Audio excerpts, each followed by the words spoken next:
Hello Year 8, my name is Mr. Blackwell and today we will be going through renewable and non-renewable energy. So, can you pause this video please, write down today's date and the title which is on your screen.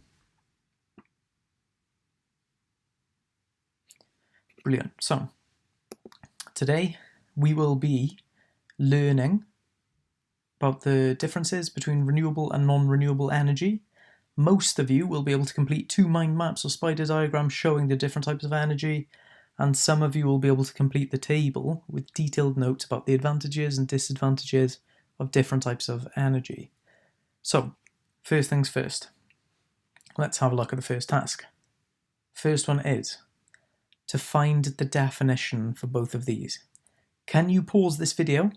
Go onto the internet and look for the renewable energy, what is that, and non-renewable energy, what is this? Don't write it down just yet, make sure you read about it, make sure you have a little bit of an understanding, and then resume this video after you've had a read about it. So, pause the video now. Brilliant. Now you're back. Let's have a look. This is what I managed to find. Renewable energy is an energy source that is not unavailable or lost when it's used, such as wind or solar. So basically, it just doesn't disappear after we've used it. The alternative to that is non-renewable energy. That's a natural source that will not be available once it has been used, such as fossil fuels, gas, petrol and diesel. A prime example is when you fill up your car in the petrol station, you fill it up with 40, 50 litres. When that's gone, there's not magically going to be another 40, 50 litres just made somewhere in the wild. It's gone forever. It's completely gone. But if you had solar panels on your roof, that's new sources of energy coming in every single day. And it's always readily available for you. While petrol, diesel and gas, once you've used it, it is gone. It's never ever going to be coming back. So, non-renewable means once you've used it, it doesn't come back. And renewable means it's always available and it always gets regenerated, or it's always available again once it's been used.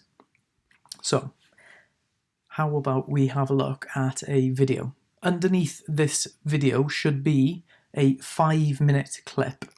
That 5-minute clip is going to be really important because you need to watch that after making this on your page. This is going to be the spider diagram where you need to be able to turn your page landscape. In your top left corner, I'd write down renewable energy. In your bottom right, I'd be writing down non-renewable energy. When you watch the video, you need to be making notes on here. But the video has 9 different types of energy on there, but they don't have their names. So, I have the idea to do it like this. So, what you need to be doing is write down the number. As you can see by here, it says number 1. So the first one there, what I could see was smokestacks. I could see lots of pollution coming away.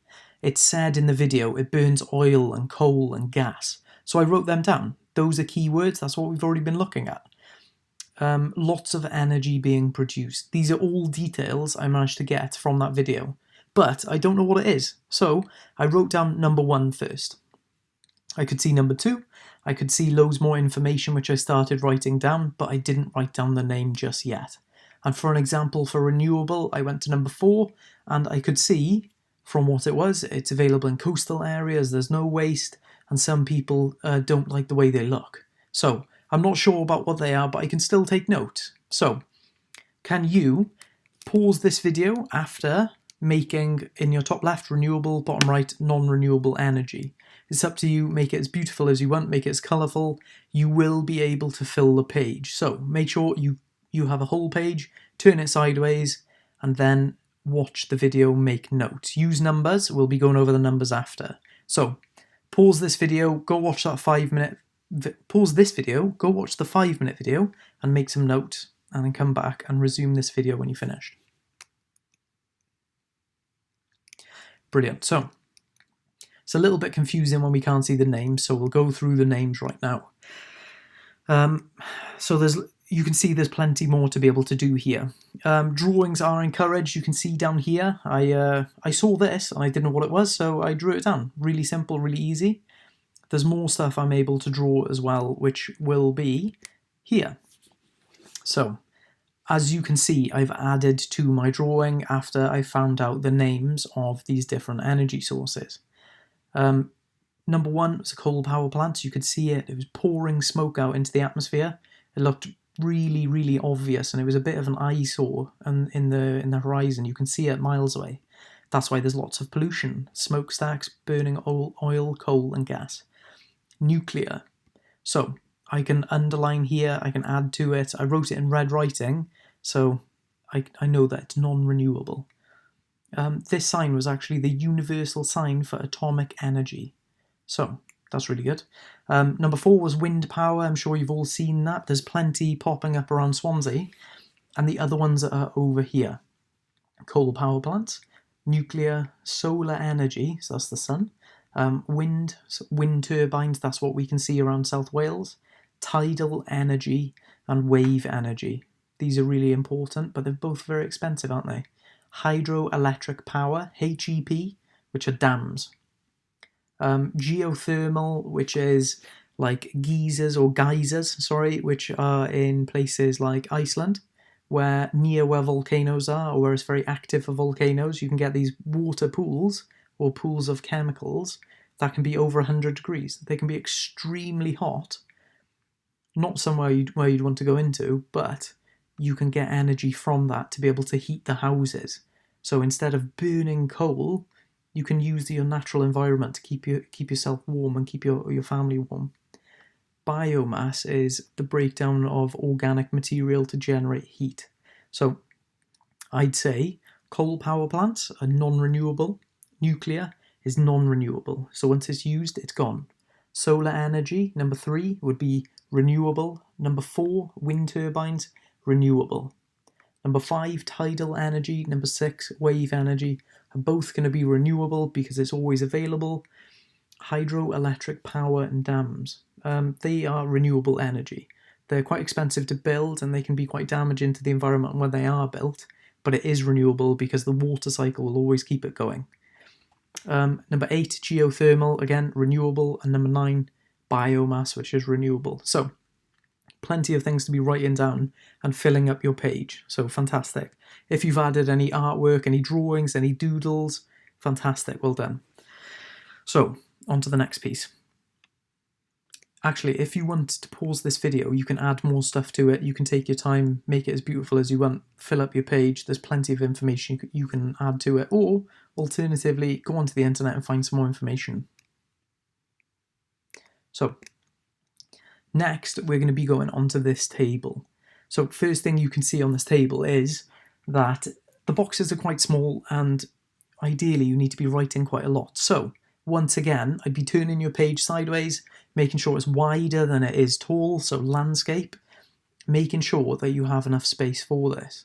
What I would suggest is, if you have access to a printer, you can print out the PDF below this video and then fill it in and stick it in. If you don't have access, that's completely fine.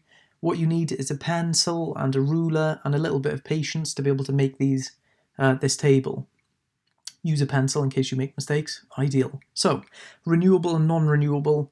For example, solar, it can't be renewable and non-renewable. It's only either one or the other, so don't tick both.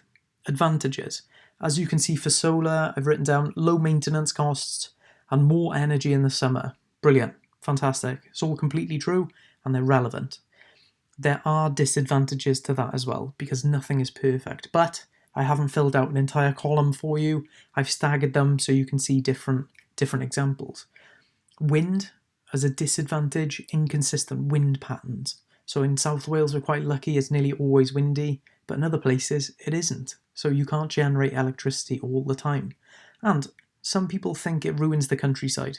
If you see these massive looming giants in the distance, people think it's a bit of an eyesore. So, can you create this table, and underneath this video you will be able to see a document, and the document is about the advantages and disadvantages of the different types of fuel and energy creation. A lot of the ones we've just been through: coal, nuclear, wave, wind, solar and hydroelectric power. Really good. There's more information on that sheet, as well as what we've already done in the video. So you need to be able to create this grid, this table in your book. Then you need to go back to your spider diagram, take information from there, put it into here. And you need to be looking at the PDF called Energy and the Environment, Advantages and Disadvantages. Take as much information you can and put it into the table. If you think you can't include all of it, make sure you include what you find to be the most important. Then everybody's answers may be different, which is brilliant. So pause this video, have a look through the documents, have a look back at your own notes, and then fill out this table. And then come back once you've finished. Brilliant. So now you should have finished. There should be loads of things written down on your paper. This table should be full. Fantastic. So on to the next one. This is if you have finished. If you've finished your work and there's still some time left, I'd recommend going on to Worldometers. This is a really interesting website. There's ongoing statistics and kind of live updates to do with loads of things around the world, including new births, deaths, energy, and all of these really interesting things. When you do go on there, if you have finished, can you scroll down to the energy section and focus specifically on coal and oil? It should say how long they think we have left. Because obviously, once we've used the coal, once we've used the oil, it runs out. So it's finite. It will disappear. And they have predictions on there. So they think they know when it's going to run out. So if you have finished, go on there and explain why you think we should or shouldn't finish using non-renewable or fossil fuels. So explain what you think about it and why you think it's important to either stop using them or continue using them. And then after that, you have finished. So double check all of your work one more time. Make sure you haven't missed any information out. Make sure everything's presentable and make sure you finish off your sentences. Because if you come back to revise in the future and you haven't finished your sentences, they might not make sense. Brilliant. So we are done for today and I will see you next time for lesson 8. Thank you very much, year 8.